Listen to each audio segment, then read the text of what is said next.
Olá, aqui estamos de volta nesta quinta-feira, 24 de novembro de 2022, para dizer que o presidente do Tribunal Superior Eleitoral fez muito bem de reagir com violência, com brutalidade ao documento nojento do partido PL, do mensaleiro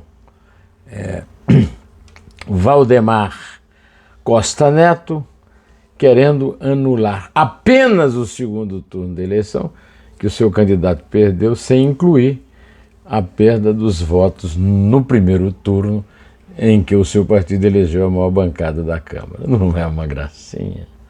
Esta é a principal notícia deste dia, né? Que eu quero aqui aproveitar para elogiar e para agradecer a sua fidelidade, a forma como você se mantém vendo aqui os vídeos do meu canal, e pedindo que continue assim, ponha os vídeos nas suas redes sociais e convoque os seus amigos para fazerem a mesma coisa. Olha, além dessa notícia, né, nós temos também a notícia do assassinato do prefeito de Lajeado do Bugre, no Rio Grande do Sul, no seu gabinete. A notícia de que 6 pessoas foram presas por participação em atos antidemocráticos na rodovia BR-163, no Maranhão, no meio dessas atitudes antidemocráticas, né? Bom, vamos lá. Vamos começar do começo, né? O presidente do Tribunal Superior Eleitoral, o ministro do Supremo Tribunal Federal, Alexandre de Moraes, reagiu com a dose certa de dureza, a cara de pau de Valdemar Costa Neto, despachando para o lixo um documento que se chamam de auditoria de uma empresa muito pouco reconhecida no mercado, que põe em dúvida, segundo os bolsonaristas, o resultado da eleição, e que pede simplesmente que o Tribunal Superior Eleitoral considere, não uma recontagem de votos, mas que considere o derrotado vitorioso. É o seguinte: a partir de hoje, para ganhar uma eleição, para ser presidente, precisa ter menos votos do que outro candidato no segundo turno. É mais ou menos isso que ele quer. É uma cara dura, é cinismo atroz, e eu concordo com o meu amigo Walter Maerovitch, desembargador aposentado no Tribunal de Justiça de São Paulo, que escreveu a respeito na sua coluna no UOL News, né? Eu vou ler aqui para você um parágrafo. A resposta dada no despacho do Moraes é adequada, é adequadíssima. Ele já poderia ter indeferido o pedido lá atrás, na primeira vez, porque essa ação é surreal, como foi dito, é de má fé. Em razão disso, o que fez o ministro foi desmontar e deixar claro que isso foi uma aventura jurídica. A reação do ministro foi uma reação da lei. Uma multinha de quase 23 milhões de reais, a impossibilidade de usar o fundo eleitoral dos dois partidos, né? O partido do Valdemar e o Partido Republicanos, né? Que são os donos da chapa, né? Porque o tal do fundo partidário desse partido também foi bloqueado. E também a negativa, né? É evidente, né? Ao pedido doido, né? Dos dois partidos, né? Olha, também eu li no YouTube, onde eu tenho o meu canal. Quem também tem um canal é o colunista Reinaldo Azevedo, que faz um excelente blog, um comentário que ele tem agora na Rádio Bandeirantes, né? O título é o seguinte: Valdemar deve estar com saudade da cadeia. Então, esse título do Reinaldo me sugere que eu lembre que o Valdemar é mensaleiro, né? Foi condenado assim como o Lula pelo Moro, né? Mas as pessoas parecem que não lembram isso, né? Aí eu me lembrei daquele samba que foi muito sucesso do Toquinho, com a letra do Vinícius, né? Do cara que abusou da regra 3, né? É, o, o, eu quero então deixar claro a minha solidariedade e concordar com Miriam Leitão do Globo, que disse que a dureza usada por Alexandre de Moraes foi justíssima. Bom, como eu já disse aqui nos principais assuntos, o prefeito de Lajeado do Bugre, do Rio Grande do Sul, Roberto Marcel Santos, do PP, foi morto a tiros no fim da manhã dentro da prefeitura.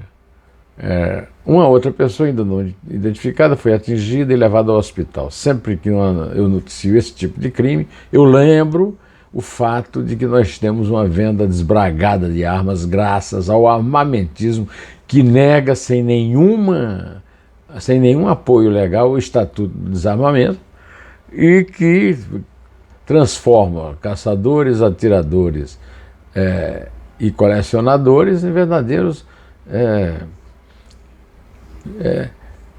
xerifes das suas próprias vidas, né? Só que eu vivo dizendo que essas pessoas por exemplo, se eu tivesse uma arma, não tem, mas se eu tivesse uma arma, eu jamais usaria, jamais reagiria a um assalto com um sujeito que chega com um revólver na minha cabeça e eu estou com uma arma em qualquer outro lugar que não seja a cabeça dele, né? Mas tem sempre algum imbecil aí que me escreve dizendo assim: bom, por que é que você sempre associa o número, essas mortes assim, essas mortes que eu digo por imperícia às vezes, ou porque que aquela coisa, a ocasião faz o ladrão e faz também o matador, né? Mas os fascistoides golpistas, né, são useiros e vezeiros e dizem: olha, é muito simples. Esse argumento de que a arma conseguida com facilidade não facilita os crimes cometidos com ela é um argumento que é igual ao argumento contra a vacina, a todo o besteirol bolsonarista reinante no país. 6 pessoas foram presas por participação em atos antidemocráticos na rodovia BR-163, entre o final de outubro e o dia 7 de novembro, né? Fazem parte de uma operação chamada 163 Livre, realizada pela Polícia Federal para reprimir crimes cometidos no bloqueio da rodovia BR-163 em Novo Progresso, no Pará. Num deles, policiais rodoviários foram atacados a tiros pelos manifestantes. Um policial rodoviário e uma criança ficaram feridos.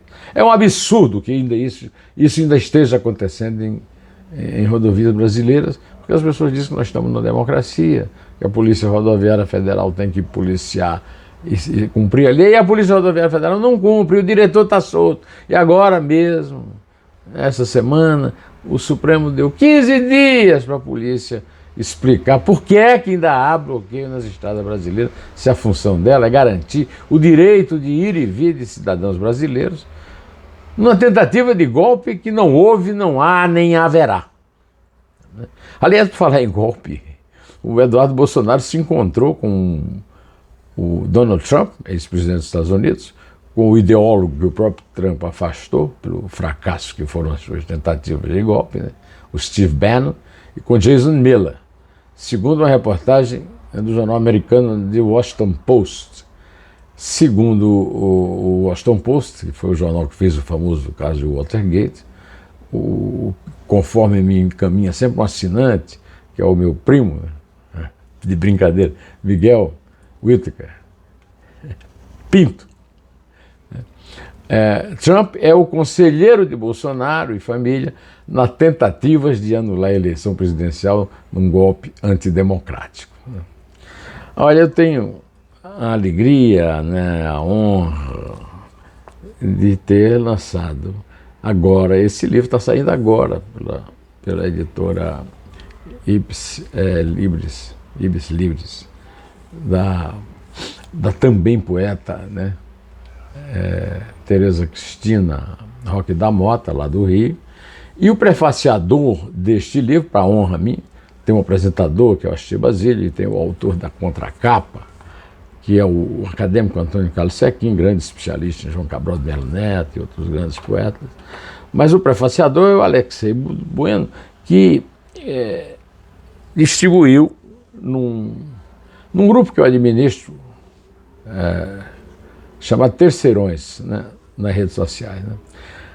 Ele se refere ao assunto que eu vou ler aqui o que ele escreveu, porque eu concordo em gênero, número, grau, e sou contra qualquer canalha que queira afetar direito autoral de artista, compositor, escritor, poeta, qualquer coisa, autor de teatro, teatrólogo, qualquer coisa. Escreveu o Alexei Bueno, grande crítico e grande poeta, está ganhando todos os prêmios com o livro de poesia que ele lançou agora. Eu fiz até O Sono dos Humildes, eu fiz até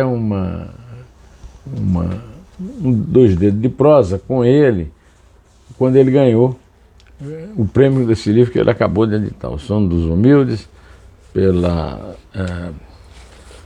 editora Mondrongo, do Eduardo Lacerda, aqui de São Paulo. Bom, escreveu o Alexei o seguinte: na Câmara dos Deputados, um tal de Pastor Sargento Isidório, o nome já diz tudo, aprovou uma lei que proíbe qualquer alteração no texto da Bíblia e já seguiu para o Senado. Qual Bíblia? Qual texto?